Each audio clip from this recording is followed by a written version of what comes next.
The philosophy of the Tao is one of the two great principal components of Chinese thought.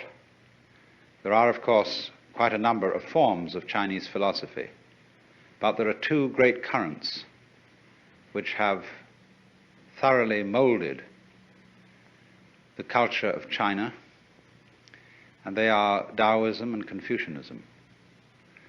And they play a curious game with each other. Let me start by saying something about Confucianism, originating with Kung Fu-Tzu or Confucius, who lived approximately a little after 630 BC. He's often supposed to have been a contemporary of Lao Tzu, who is the supposed founder of the Taoist way, but it seems more likely that Lao Tzu lived later than 400, according to most modern scholars. Confucianism is not a religion, it's a social ritual and a way of ordering society, so much so that the first great Catholic missionary to China, Matteo Ricci, who was a Jesuit, found it perfectly consistent with his Catholicism to participate in Confucian rituals, because he saw them as something of a kind of national character, as one might pay respect to the flag or something of that kind in our own times. But he found that Confucianism involved no conflict with Catholicism, no commitment to any belief or dogma that would be at variance with the Catholic faith. So Confucianism is an order of society and involves ideas of human relations, including the government and the family, based on the principle of what is called in Chinese ren, although Jiafu will notice that I never get my tones right, which is an extraordinarily interesting word. I'm going to put some of these things on the whiteboard. This is the word ren in Chinese.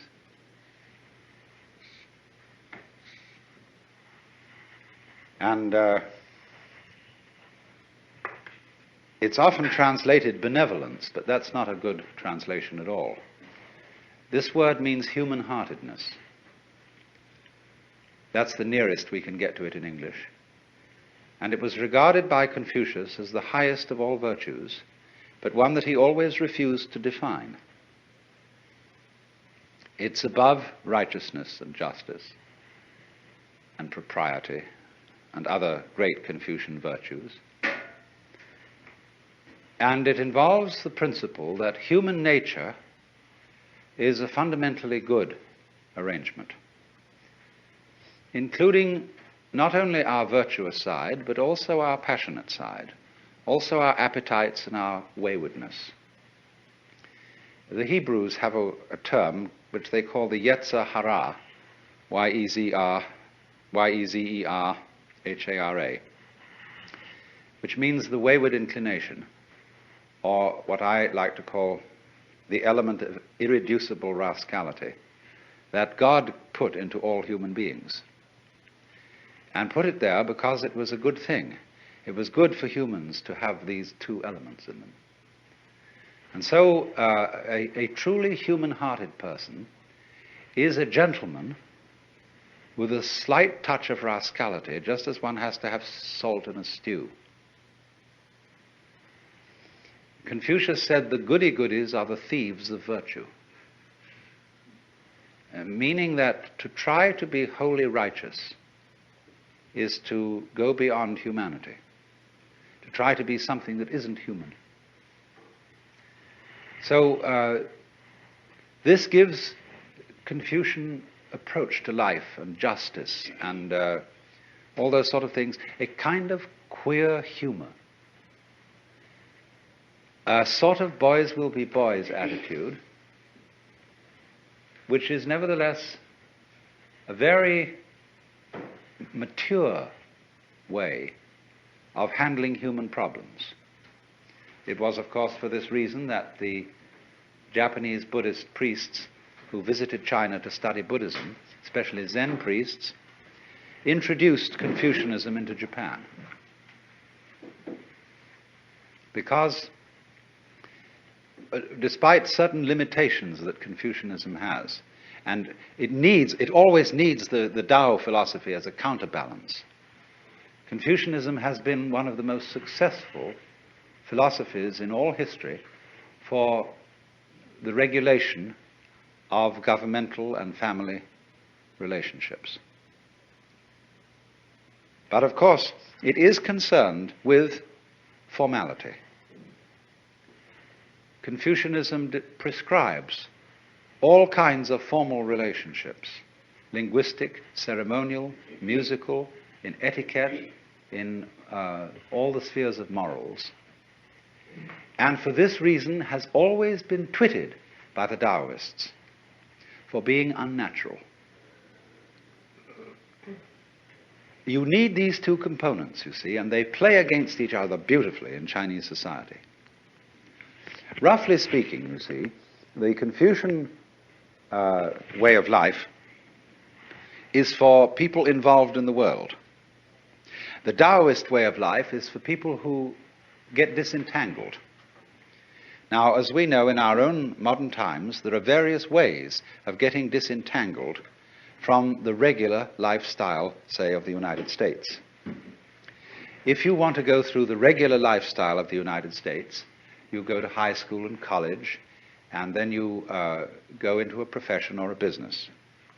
And you own a standard house, and you raise a family, and you have a car or two cars, and do all that jazz. But a lot of people don't want to live that way. And there are lots of other ways of living besides that. So you could say that those of us who go along with the pattern correspond to the Confucians, and those who are bohemians or bums or beatniks or whatever, and don't correspond with the pattern, they are more like the Taoists.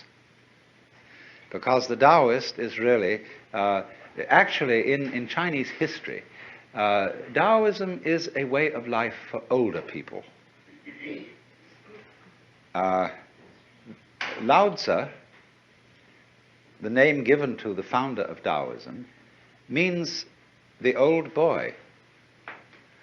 And the legend is that when he was born, he was already had a white beard.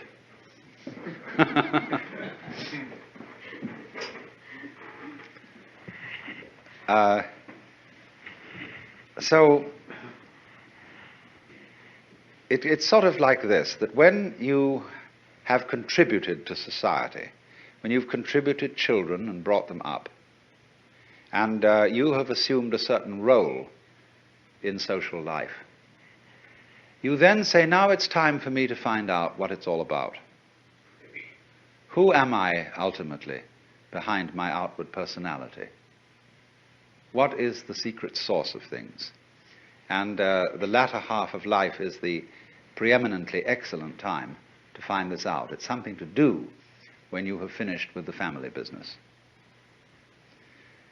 I am not saying that that is a sort of unavoidable strict rule. Of course, one can study the Tao when very young, because it contains all kinds of secrets in it as to the performance of every kind of art or craft or business or any occupation whatsoever. But it does, in China, in a way, it plays that role of a kind of safety valve for the more restricted way of life that Confucianism prescribes.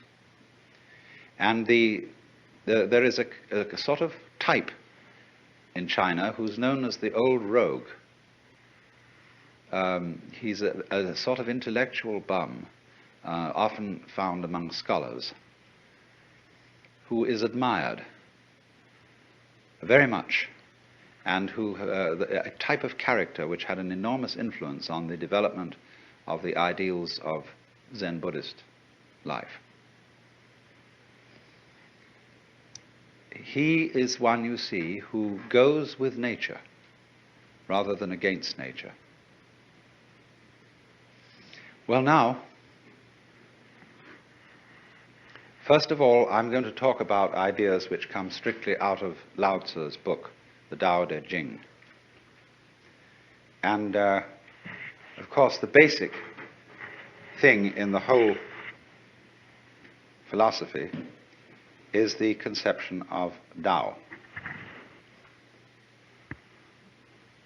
This word has many meanings. And the book of Lao Tzu starts out by saying that the Tao which can be spoken is not the eternal Tao. Or there's a pun in there, which you can't quite put into English. You can't give all the meanings, because the word Tao means both the way or course of nature, or of everything. It also means to speak. So the actual opening phrase of the book, following this word Tao, there's this, and the character is repeated again. You see? And this character means can be, or can, able, something like that. So the way which can be, then give it its second meaning, spoken, described, uttered. But it also means the way that can be weighed. Not W-E-I-G-H, but W-A-Y-E-D. You know, you'd have to invent that word. The way that can be traveled, perhaps, is not the eternal way. In other words, there is no way in which the Tao, or following the Tao, there's no recipe for it. I can't give you any do-it-yourself instructions, A, B, C, D, as to how it's done. It was like when Louis Armstrong was asked, what is jazz? He said, if you have to ask, you don't know. Now that's awkward, isn't it? But we can gather what it is by absorbing certain atmospheres and attitudes connected with those who follow it. And from the art and the poetry and all the expressions and the anecdotes and stories that illustrate the philosophy of the way. So this word then, the way or the course of things, is not, you must understand this, some Christian missionaries translated Tao as the Logos, taking as their point of departure the opening passage of St. John's Gospel, in the beginning was the Word. Now if you look up a Chinese translation of the Bible, it says in the beginning was the Tao. And the Tao was with God, and the Tao was God. The same was in the beginning with God. All things were made by it, and without it was not anything made that was made. So they've substituted Tao there. Now that may make a very funny effect on a Chinese philosopher, because the idea of things being made by the Tao is absurd. The Tao is not a manufacturer, and it's not a governor. It doesn't rule, as it were, in the position of a king. Although the book, the Tao Te Ching, is written for many purposes, but one of its important purposes is as a manual of guidance for a ruler. And what it tells him is essentially, rule by not ruling. Don't lord it over the people. And so he says the great Tao flows everywhere, both to the left and to the right. It loves and nourishes all things, but does not lord it over them. And when good things are accomplished, It lays no claim to them. In other words, the Tao doesn't stand up and say, I have made all of you, I have filled this earth with its beauty and glory, fall down before me and worship. The Tao, having done anything, always escapes and is not around to receive any thanks or acknowledgement, because it loves obscurity. And Lao Tzu said the Tao is like water. It always seeks the low level which human beings abhor. So it's a very mysterious idea. Tao, then, is not really equivalent with any Western or Hindu idea of God, because God is always associated with being the Lord. Even in India, the Brahman is often called the Supreme Lord, although that was the term more strictly applicable to Ishvara, the manifestation of Brahman in the form of a personal God. But Bhagavan, the Lord, Krishna, his song is the Bhagavad Gita, the song of the Lord. There's always the idea of the king and the ruler attached, but not in the Chinese Tao philosophy. The Tao is not something different from nature, from ourselves, from our surrounding trees and waters and air. The Tao is the way all that behaves. And so the basic Chinese idea of the universe is really that it's an organism. And as we shall see when we get on to Zhuangzi, who is the sort of elaborator of Lao Tzu, he sees everything operating together so that nowhere can you find the controlling center. There isn't any. The world is a system of interrelated components, none of which can survive without each other. Just as in the case of bees and flowers, you will never find bees around in a place where there aren't flowers, and you will never find flowers around in a place where there aren't bees or insects that do the equivalent job. And what that tells us secretly is that although bees and flowers look different from each other, they're inseparable. They, to use a very important Taoist expression, they arise mutually. This is one of the great phrases from the second chapter of Lao Tzu's book, where he says, this character means to have or to be, and this next one is a very important character in Taoist philosophy. It means know, negative, wu in Chinese, not to be. And then this curious expression, for which we don't have a really good corresponding idea in traditional Western thought. So, to be and not to be mutually arise. This character is based on the picture of a plant, something that grows out of the ground. So, you could say positive and negative, to be and not to be, yes and no. Light and dark arise mutually, come into being. There's none is cause and effect. It's not that relationship at all. It's like the egg and the hen. So as the bees and the flowers coexist in the same way as high and low, back and front, long and short, loud and soft.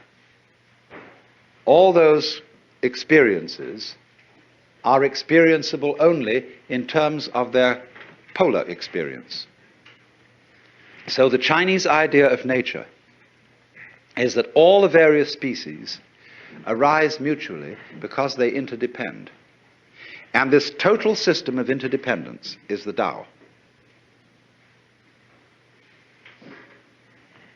It involves certain other things that go along with Tao, but this mutual arising is the key idea to the whole thing. And it is, if you want to understand Chinese and Oriental thought in general, it is the most important thing to grasp. Because you see, we think so much in terms of cause and effect. We think of the universe today in Aristotelian and Newtonian ways. And in that philosophy, the world is all separated. It's like a huge amalgamation of billiard balls. And they don't move until struck by another or by a cue. And so everything is going tock, tock, tock, tock, tock, tock, tock, tock, tock, tock, tock, tock, all over the place. One thing starting off another in a mechanical way. But of course, from the standpoint of 20th century science, we know perfectly well now that that's not the way it works.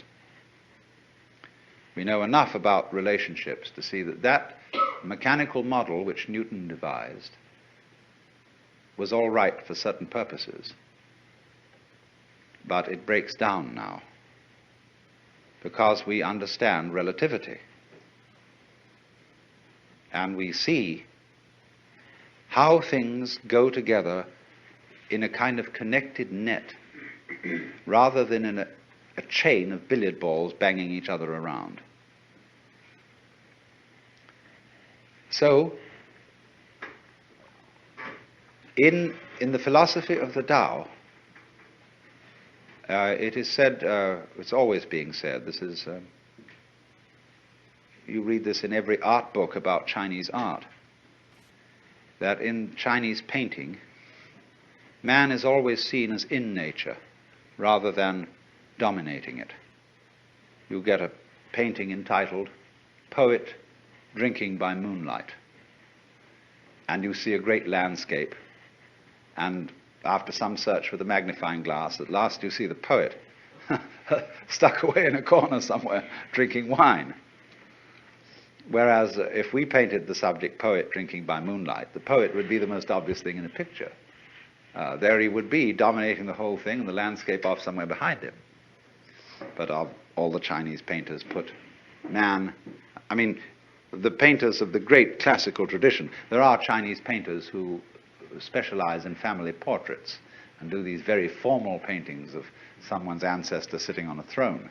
It's quite a different category.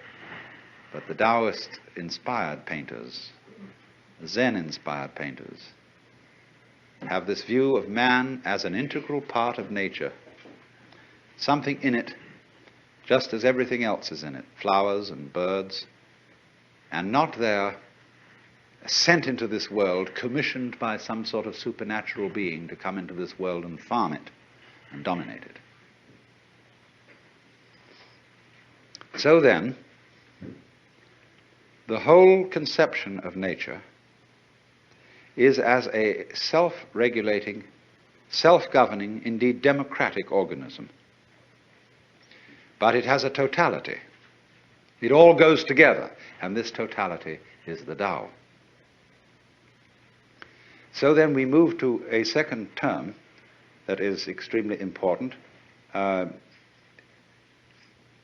The expression zhiran is the term that we translate nature when we translate Chinese. But this term expresses this whole point of view. It doesn't say nature, natura, which means, in a way, class of things. It means, literally, self-so. What is so of itself? What happens of itself? And thus spontaneity. And in the Tao Te Ching early on, Lao Tzu says, The Tao's method is to be so of itself. Now, we might translate that automatic, were it not that the word automatic has a mechanical flavor. Ziran, as this is called, or shizen in Japanese, means spontaneous, yes. It happens as your heart beats. You don't do anything about it. You don't force your heart to beat. You don't make it beat. It does it by itself. Now figure a world in which everything happens by itself. It doesn't have to be controlled. It's allowed. Whereas you might say the idea of God involves the control of everything going on. The idea of the Tao is the ruler who abdicates and lets all the people, trusts all the people to conduct their own affairs. To let it all happen. So, this doesn't mean, you see, that there isn't a unified organism and everything is in chaos. It means that the more liberty you give, the more love you give, the more you allow things in yourself and in your surroundings to take place, the more order you will have. It is believed generally in India that when a person sets out on the way of liberation, his first problem is to become free from his past karma. The popular theory of karma, the word that literally means action or doing in Sanskrit, so that when we say that something that happens to you is your karma, it's like saying in English, it's your own doing. But in popular Indian belief, karma is a sort of built-in moral law, or a law of retribution, such that all the bad things you do and all the good things you do have consequences which you have to inherit. And so long as karmic energy remains stored up, you have to work it out. And what the sage endeavors to do is a kind of action which in Sanskrit is called nishkama karma. Nishkama means without passion or without attachment, karma, action. And so whatever action he does, he renounces the fruits of the action, so that he acts in a way that doesn't generate future karma, because future karma continues you in the wheel of becoming, samsara, the round, and keeps you being reincarnated. Now then, in that case, when the time comes that you start to get out of the chain of karma, all the creditors that you have start presenting themselves for payment. In other words, a person who begins, say, to study yoga is felt that he will suddenly get sick, or that his children will die, or that he'll lose his money, or all sorts of catastrophes will occur, because the karmic debt is being cleared up. And it is in no hurry to be cleared up if you're just living along like anybody, but if you embark on the spiritual life, a certain hurry occurs. And therefore, since this is known, it's rather discouraging to start these things. The Christian way of saying the same thing is that if you plan to change your life, shall we say, to turn over a new leaf, you mustn't let the devil know, because he will oppose you with all his might if he suddenly discovers that you're going to escape from his power. So, for example, if you have a bad habit, say you drink too much, and you make a New Year's resolution that during this coming year you'll stop drinking, that's a very, very dangerous thing to do, because the devil will immediately know about it. And what will happen will be this: he will confront you with the prospect of 365 drinkless days. And that will be awful, just overwhelming. And you won't be able to make much more than 3 days on the wagon. So in that case, you compromise with the devil and say, just today I'm not going to drink, you see, but tomorrow maybe, we'll go back. Then when tomorrow comes, you say, oh, just another day, let's try out, that's all. And the next day you say, oh, one more day won't make much difference. So you only do it for the moment, and you don't let the devil know that you have a secret intention of going on day after day after day after day. But of course, there's something still better than that. And that is not to let the devil know anything. And that means, of course, not to let yourself know. One of the many meanings of that saying, let not your left hand know what your right hand doeth, is just this. And that was why in Zen discipline, a great deal of it centers around acting without premeditation. As those of you know who read Herrigel's book, Zen in the Art of Archery, it was necessary to release the bowstring without first saying, now. There's a wonderful story, you may also have read, by a German writer, von Kleist, about a boxing match with a bear. The man can never defeat this bear because the bear always knows his plans in advance and is ready to deal with any situation. The only way to get through to the bear would be to hit the bear without having first intended to do so. That would catch him. And so this is one of the great, great problems in the spiritual life, or whatever you want to call it, is to be able to have intention and act simultaneous. By this means, you escape karma and you escape the devil. So, you might say that the Taoist is exemplary in this respect. That this is getting free from karma without making any previous announcement. Of simply, supposing we have a train and we want to unload the train of its freight cars. You can go to the back end and you can unload them one by one and shunt them into the siding. But the simplest of all ways of unloading is to uncouple between the engine and the first car, and that gets rid of the whole bunch at once. And it is in that sort of way, you see, that the Taoist gets rid of karma without challenging it. And so it has the reputation, you see, of being the easy way. There are all kinds of yogas and ways for people who want to be difficult.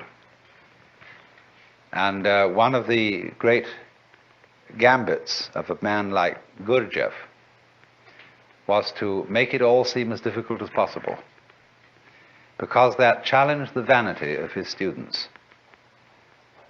If some teacher, some guru says, really, this isn't difficult at all, it's perfectly easy, some people will say, oh, he's not really the real thing. We want something tough and difficult, and when we see somebody starts out giving you a discipline that's very, very weird and rigid, people think, now there is the thing. That man means business. See? And so they flatter themselves by going to such a guy that they are serious students, whereas the other people are only dabblers and so on. All right, if you have to do it that way, that's the way you have to do it. But the Taoist is the kind of person who shows you the shortcut and shows you how to do it by intelligence rather than effort, because that's what it is. Taoism is in that sense what everybody is looking for. The easy way in, the shortcut, using cleverness instead of muscle. So the question naturally arises, isn't it cheating? When in any game somebody really starts using his intelligence, he will very likely be accused of cheating. And to draw the line between skill and cheating is a very difficult thing to do. You see, the inferior intelligence will always accuse a superior intelligence of cheating. That's its way of saving face. You beat me by means that weren't fair. We were originally having a contest to find out who had the strongest muscles. And you know, we were pushing against it like this. And this would prove who had the strongest muscles. But then you introduce some gimmick into it, some judo trick or something like that, you see, and you're not playing fair. So in the whole domain of ways of liberation, there are routes for the stupid people and routes for the intelligent people. And the latter are faster. This was perfectly clearly explained by Huineng, the sixth patriarch of Zen in China, in his sutra, where he says the difference between the gradual school and the sudden school is they both arrive at the same point, but the gradual is for slow-witted people and the sudden is for fast-witted people. Can you, in other words, find a way that sees into your own nature, that sees into the Tao immediately? And at the end of this morning's talk, I pointed out to you the immediate way, the way through now. When you know that this moment is the Tao, and this moment is considered by itself, without past and without future, eternal, neither coming into being nor going out of being, there is nirvana. And there is a whole Chinese philosophy of time based on this. It hasn't, to my knowledge, been very much discussed by Taoist writers. It's been more discussed by Buddhist writers, but it's all based on the same thing. Dogen, the great 13th century Japanese Zen Buddhist, studied in China, and he wrote a book called Shobo Genzo. A Roshi recently said to me in Japan, "That's a terrible book, because it tells you everything." It gives the whole secret away. But in the course of this book, he says,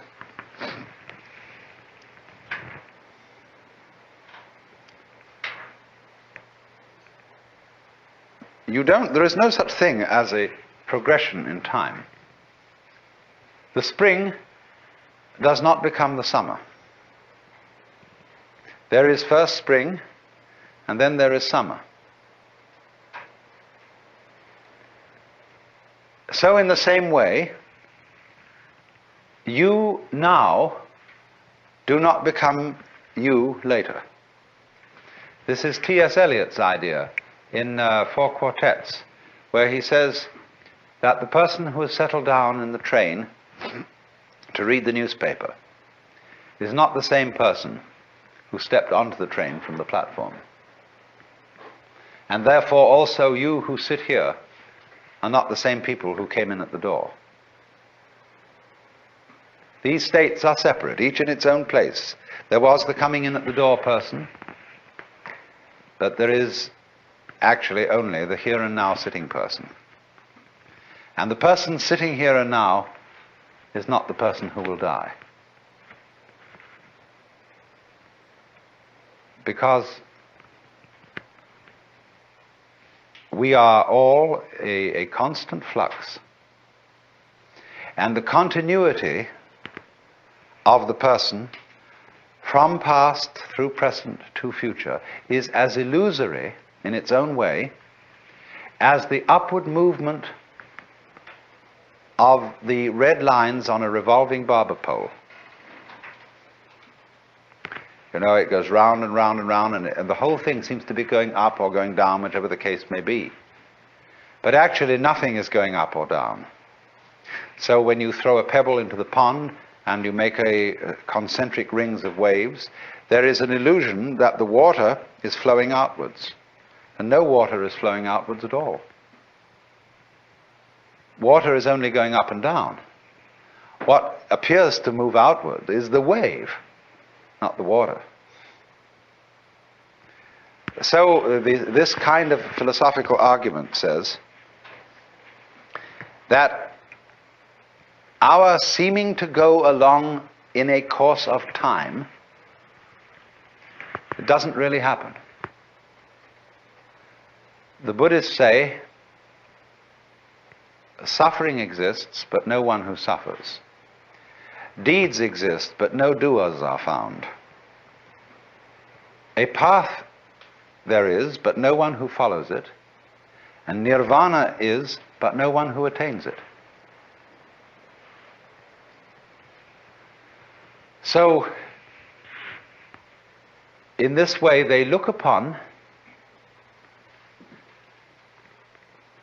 the continuity of life as the same sort of illusion that is produced when you take a cigarette and in the dark whirl it, and the illusion of a circle is created, whereas there is only the one point of fire.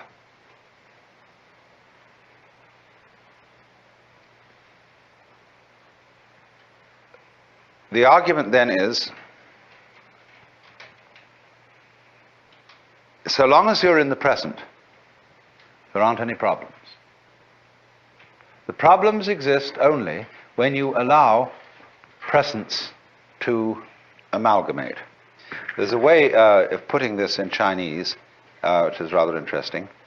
They have a very interesting sign, this. It's pronounced nyan. In Japanese, nen.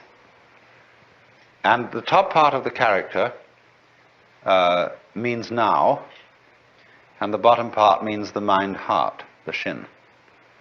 And so this is, as it were, an instant of thought.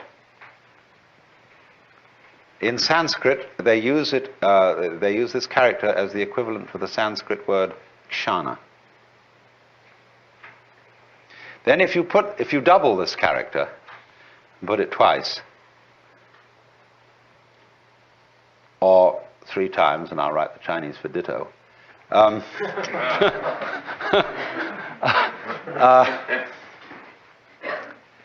nyan nyan means thought after thought after thought.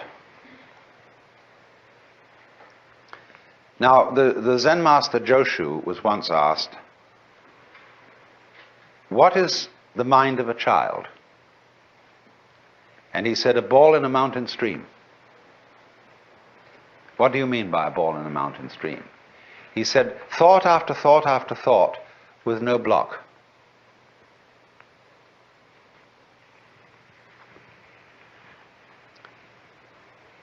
So, he was using, of course, the mind of the child as the innocent mind, the mind of a person who's enlightened. One thought follows another without hesitation. The thought arises, it doesn't wait to arise. As when you clap your hands, the sound issues without hesitation. When you strike flint, the spark comes out. It doesn't wait to come out. And that means that there's no block. So, thought, nyan, nyan, nyan, describes what we call in our world the stream of consciousness. Blocking consists in letting the stream become connected, chained together, in such a way that when the present thought arises, it seems to be dragging its past, or resisting its future, saying, I don't want to go.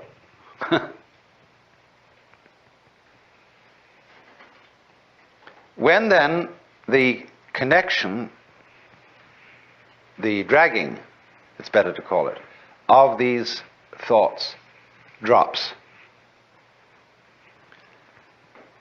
you've broken the chain of karma. If you think of this in comparison with certain problems in music, it's very interesting. Because when we listen to music, we hear melody only because we remember the sequence. We hear the intervals between the tones, but more than that, we remember the tones that led up to the one we are now hearing, and we are trained musically to anticipate certain consequences. And to the extent that we get the consequences we anticipate, we feel that we understand the music. But to the extent that the composer does not adhere to the rules and gives us unexpected consequences, we feel that we don't understand the music. And if he gives us harmonic relationships, which we are not trained to accept, that is to say, to expect, we say, well, this man is just writing garbage. But of course, it becomes apparent that the perception of music,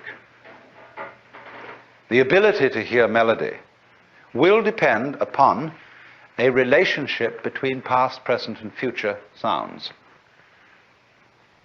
And you might say, well, you're talking about a way of living that would be equivalent to listening to music with a tone-deaf mind. So that you would eliminate the melody and have only noise. And so in your Taoist way of life, you would eliminate all meaning and have only senseless present moments.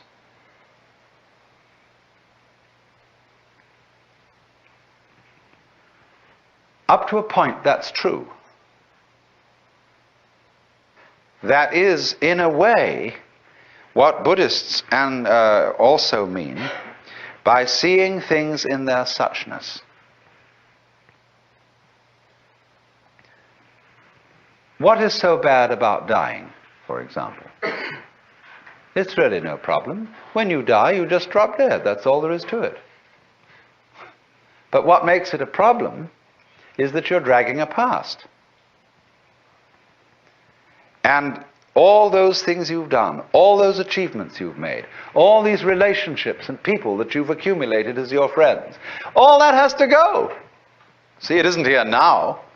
I mean, a few friends might be around you, but all that past that identifies you as who you are, which is simply memory, all that has to go. And we feel just terrible about that. But if we didn't, if we were just dying, that's all, death wouldn't be a problem. So likewise, the chores of everyday life, they become intolerable. When everything ties together, all the past and the future, you feel it dragging at you every way. Supposing you wake up in the morning, and it's a lovely morning. Let's take today, right here and now. Here we are in this paradise of a place. Big Sur. And some of us have got to go to work on Monday. Is that a problem? For many people it is. It spoils the taste of what's going on now. When we wake up in bed on Monday morning and think of the various hurdles we've got to jump that day, immediately we feel sad and bored and bothered. Whereas actually we're just lying in bed.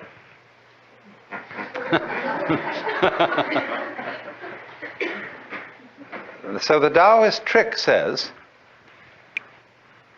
simply live now and there will be no problems. That's the meaning of the Zen saying, when you are hungry, eat. When you are tired, sleep. When you walk, walk. When you sit, sit. Rinzai, the great Tang Dynasty master, said, in the practice of Buddhism, there is no place for using effort.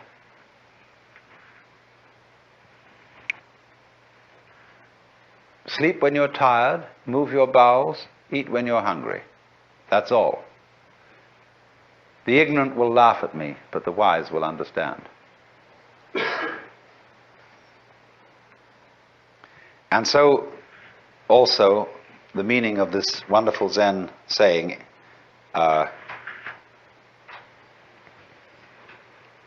day, that's the character for the sun, day, that is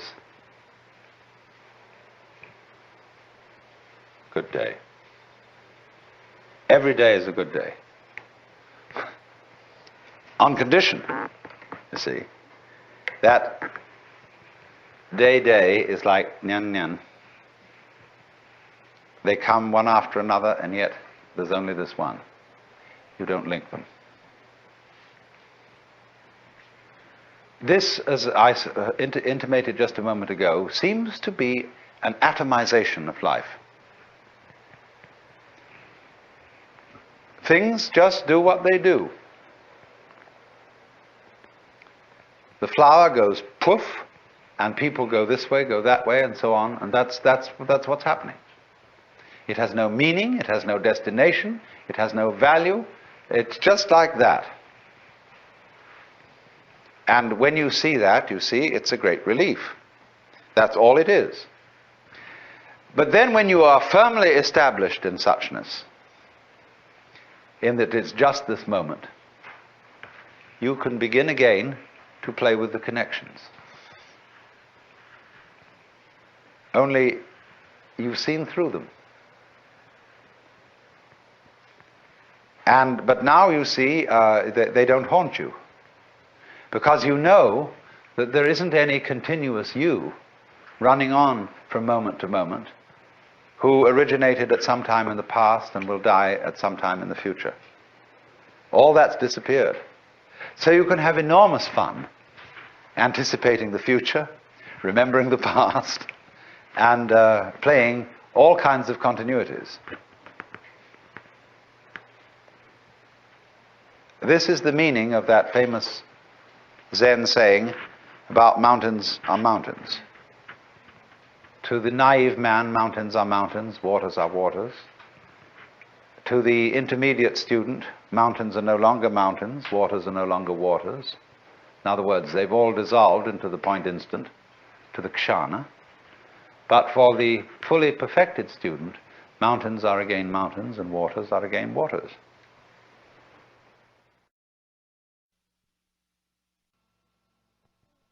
In the philosophy of the Tao, it is said, it's always being said, this is, you read this in every art book about Chinese art, that in Chinese painting, man is always seen as in nature rather than dominating it. You get a painting entitled Poet Drinking by Moonlight, and you see a great landscape, and after some search with a magnifying glass, at last you see the poet stuck away in a corner somewhere drinking wine. Whereas if we painted the subject poet drinking by moonlight, the poet would be the most obvious thing in the picture. There he would be dominating the whole thing and the landscape off somewhere behind him.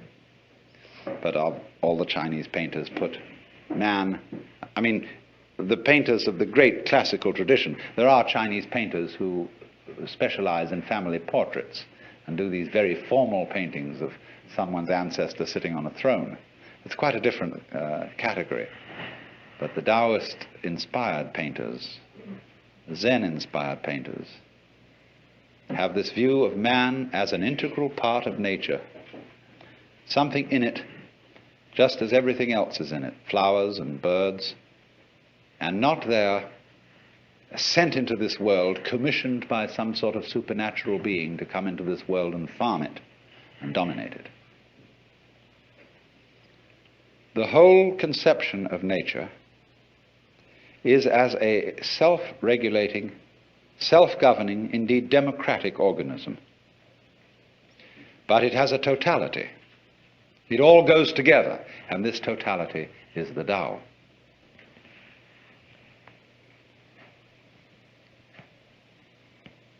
When we speak in Taoism of following the course of nature, following the way, what it means is more like this: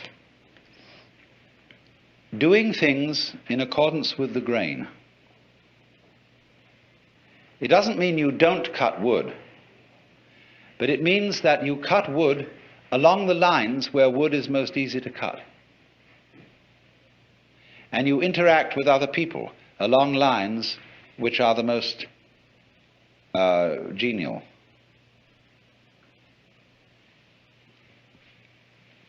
And this, then, is the great fundamental principle which is called Wu Wei, not to force anything. I think that's the best translation. It's often called not doing, not acting, not interfering, but not to force. Seems to me to hit the nail on the head. Like, don't ever force a lock, or you bend the key or break the lock. You jiggle until it revolves. So Wu Wei is always to act in accordance with the pattern of things as they exist. Don't impose on any situation a kind of interference that is not really in accordance with the situation. For example, we have a slum, and people are in difficulty and so on, and they need better housing. Now, if you go in with a bulldozer and knock the slum down, and you will put in its place some architect's imaginative notions of what is a super efficient high-rise apartment building to store people, you create total mess, utter chaos. A slum has what we would call an ecology. It has a very complex system of relationships going in it, by which the thing is already a going concern, even though it isn't going very well. Anybody who wants to alter that situation must first of all become sensitive to all the conditions and relationships going on there. It's terribly important then to have this feeling of the interdependence of every form of life upon every other form of life. How we, for example, cultivate animals that we eat, look after them and build them up, and see that they breed in reasonable quantities. We don't do it too well, as a matter of fact, especially troubles are arising about supplies of fish in the ocean, all sorts of things.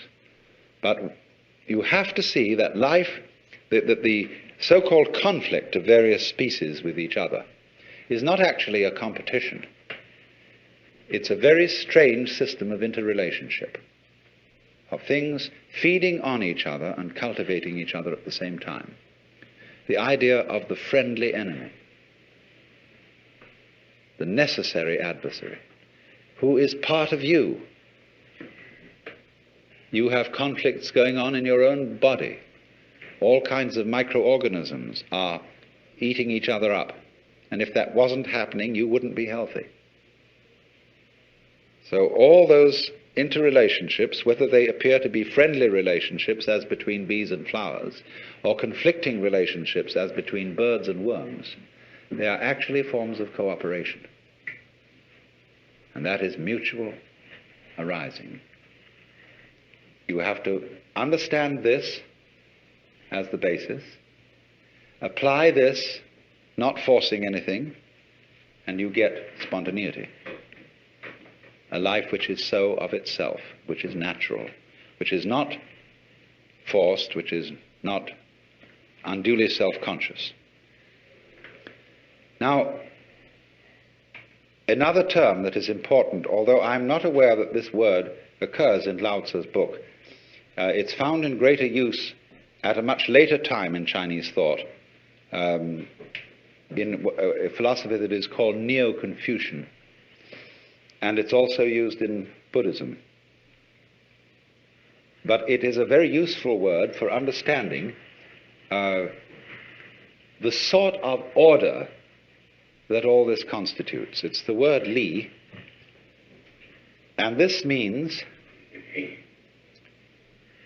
originally the markings in jade, or perhaps the grain in wood or the fiber in muscle. It is translated nowadays in most dictionaries as reason or principle, but this isn't a very good translation. Joseph Needham suggested that organic pattern was an ideal translation for this word. Now you see, the markings in jade are always regarded as beautiful. You might say, if you look down at the water here, when you see the waves break, there are patterns in the foam. Now if you watch those patterns, you know they never make an aesthetic mistake. Never. But they are not symmetrical, and they're very difficult to describe. They're wiggly. So are the markings in jade, so is the grain in wood, but we love the grain in wood.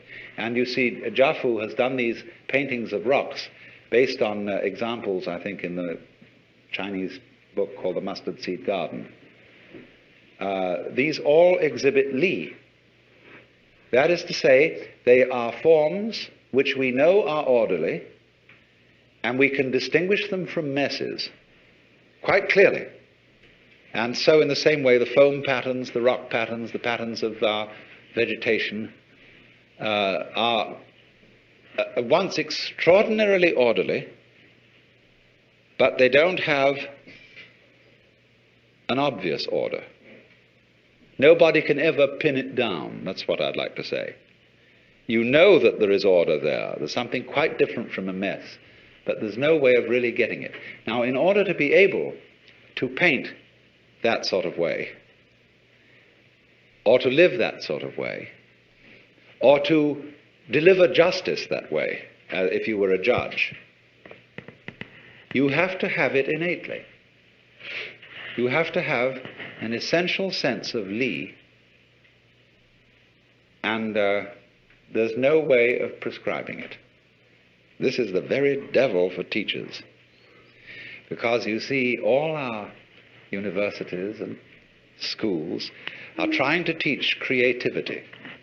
That's the great thing these days, you know. And you hear at the Esalen, all sorts of people are giving courses and workshops in creativity. Now, the trouble is this. If we found out a method whereby we could teach creativity, and everybody could just explain how it was done, it would no longer be of interest. What always is an essential element in the creative is the mysterious. The dark, it's like the black in lacquer. The impenetrable, and yet the profound depth out of which glorious things come, but nobody can see why. There's a poem which says that when the bird calls, the mountain becomes more mysterious. You imagine, for example, you're in a mountain valley, and everything is very silent, and suddenly a crow squawks somewhere. You don't know where that crow is, and that little sound emphasizes the silence. Now, all those things have in them, you see, an element of mystery. There's a Chinese poem which puts it this way. It is a poem written by a man who has gone to find a sage in the mountains. And the sage has a little hut at the foot of the mountain and a boy there who is his servant. I asked the boy beneath the pines. He said, "The master's gone alone, herb gathering somewhere on the mount, cloud hidden, whereabouts unknown." In so many athletic and artistic skills, you will find a teacher who teaches you how to do it without forcing it. I once studied the piano. I'm absolutely no good at it now because I don't practice. I've involved in other things. But I had an absolutely superb teacher for a while. He was a very, very great musicologist. You know, there was nothing sloppy about his standards. They were the highest perfection. But when I first went to him, he said, "Let me see what you can do." So I played him a Scarlatti sonata. He said, "Yeah, but the trouble with you is you're trying too hard. You're hitting the piano, and you should never hit a piano." He said, "Actually, all you've got to do in order to play a piano is to drop your hands on it. And you need to have relaxed arms." So he made me practice for a while. He felt my muscles to see whether I was relaxed or not. And he said, "Now just drop your hand on the piano. I don't care what notes you hit, but just drop your hand. Let it fall." He said, "There's enough energy in the weight of your arm to play as loud as you will, or as soft as you will. But just let it drop." He said, "That's all you have to do. Drop your hands." And he kept feeling my arms. He said, "No, no, you're getting too tense. You must pretend you are Lao Tzu." And he was a very educated man. He knew about these things. And then he said, "Now, after dropping your hands, all you've got to do is to hit the right notes." And he said, "You know, the same thing is involved in making a very complex trill." And he demonstrated. He just dropped his hand on the piano, and at the same time his fingers went flip like that. And there was this magnificent ornamentation. Then we went on, we'd practiced this for some time. He said, "Now let's get around to hitting the right notes." And he found immediately I had a block on reading music. Because when I was a small boy and studied piano at the age of roughly 8, I had a pestiferous teacher who was a mistress in this private school I went to in England. And she used to sit beside you and hit your fingers with a pencil every time you made a wrong note. Gregory Bateson, I think, was taught piano as a child in such a way, and he has a total block on reading music. He's got a brilliant mind, you know. He's a mathematician and great anthropologist, ethnologist, and so on, but he has a total block to reading music. And so this man had to teach me to overcome my block. And he said, "Now, first of all, feel perfectly free to make mistakes." He said, "Everybody's going to make some mistakes, and it doesn't matter if you make a mistake. And if you do make a mistake, don't go back and do it over again, but just go on. So play as slowly as you like, don't hurry, just so long as you keep the relative rhythm, the relative values of the thing. Go slow and take it easy." Another thing is not to pay so much attention to the notes, but to the distances or intervals between them, because that is the significant jump. And this sort of overcomes too the difficulty of key signatures, where we started out learning music with this weird system that the lines on the stave really represent the major scale of C, and that therefore when you put a key signature at the beginning, you remember that every time supposing you're playing in F, every time you hit B, it should be B flat. Well, that's an extremely tedious way of learning music.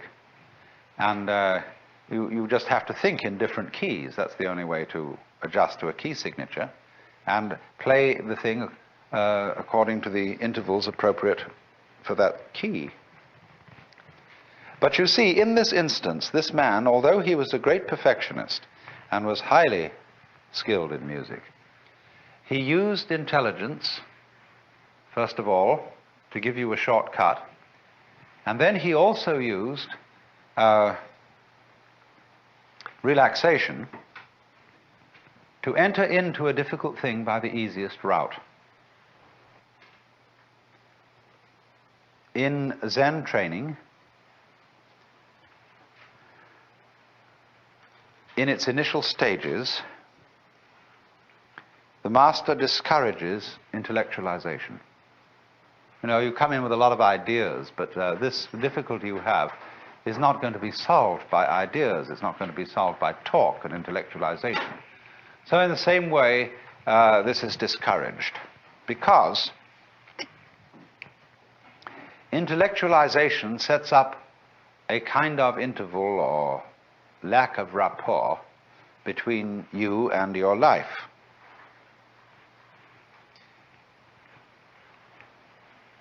You think about things so much that you get into the state where you're eating the menu instead of the dinner. You're valuing the money more than the wealth. You are confusing, as Korzybski would say, the map with the territory. And what they want to do is to get you into the territory, to get you into relationship with what is, as distinct from ideas about what is. And this is an important preliminary discipline. But later on, you can realize that the process of thinking is also what is. Thoughts in their own domain are as real as rocks. Words have their own reality as much as sky and water. Thoughts about things are in them, their own turn, things. And so they lead you eventually to the point where you intellectualize and think in an immediate way. Let's go on and ask then a further problem. How about thinking about thinking? Wouldn't that be pretty far off? Here is a person removed from life because he's in the intellectual world, and he's all living in symbols. He's a kind of a living bookworm. Now, what about a librarian? A person who writes books about books, a bibliographer, a classifier of classifications. That's a pretty dusty occupation. And as we know, sometimes librarians seem to be very dusty people. They seem way removed from life, all tied up in their categories and catalogues and musts and mustn'ts, and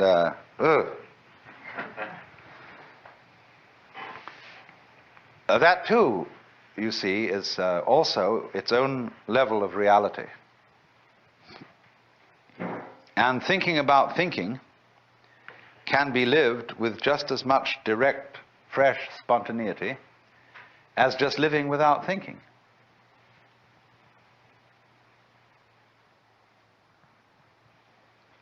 But in order to live it with full spontaneity,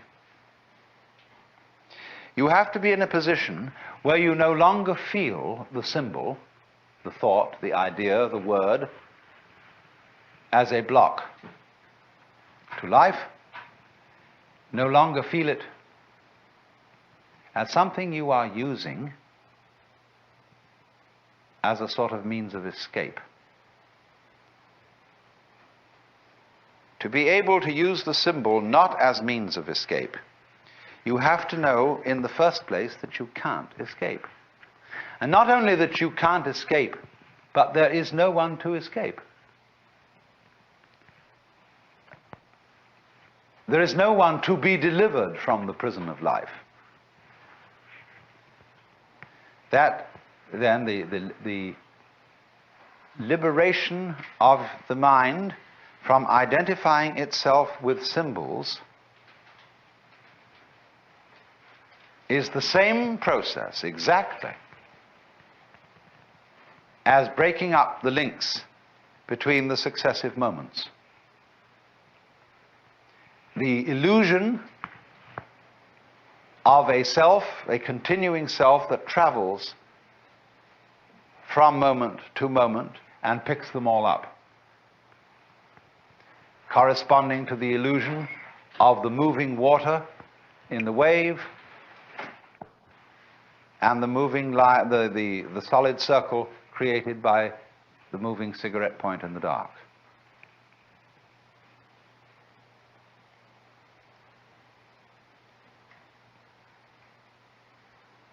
this is the meaning then that there is no one who perceives anything, no one who experiences anything. There is simply seeing and experiencing. We introduce all these redundancies through talk. We talk about seeing sights, hearing sounds, feeling feelings. All that is irrelevant. There are sights, there are sounds, there are feelings. You don't feel a feeling. The feeling itself already contains the feeling of it. Do you see? That's very simple. To have sight, you don't need something to be seen on the one hand and a seer of something to be seen on the other. And then some mysterious way they come together. The seer and the seen, the knower and the known, are what we call terms. Terms mean ends. And they are what in mathematical language are called limits.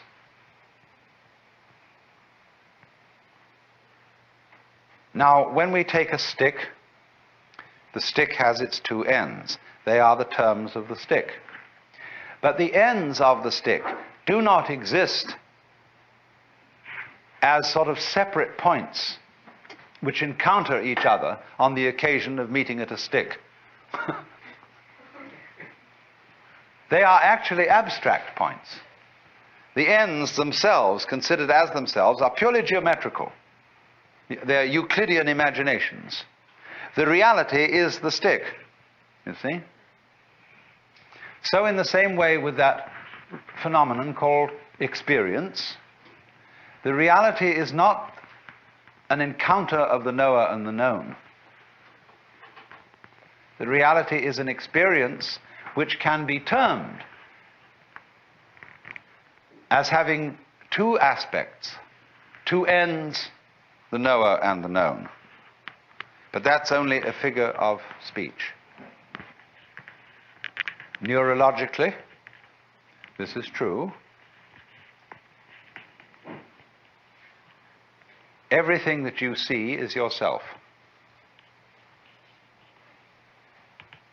What you are aware of is a state of your nervous system. And there is no other knowledge whatsoever. That doesn't mean that your nervous system is the only existing reality and that there is nothing beyond your nervous system.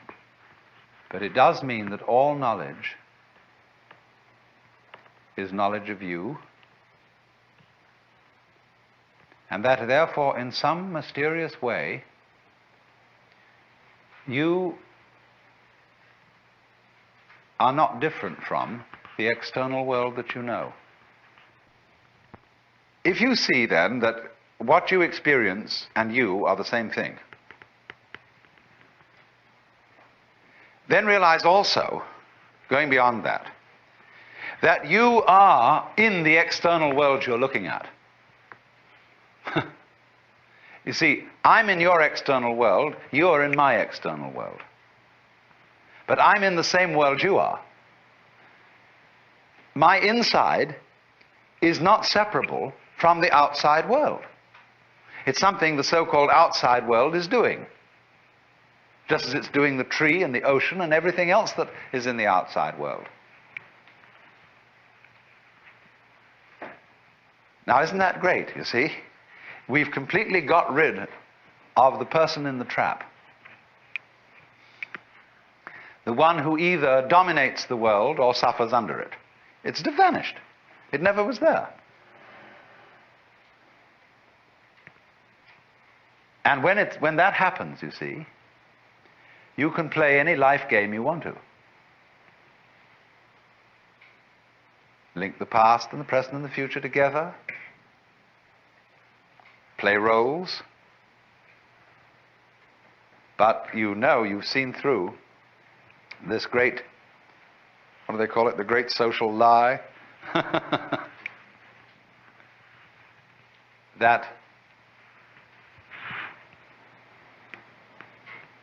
one accumulates, owns experiences, memories, sights, sounds, and from that other people, possessions, so on. It's building up always this idea of oneself as the haver of all this. If you think that, you've been had.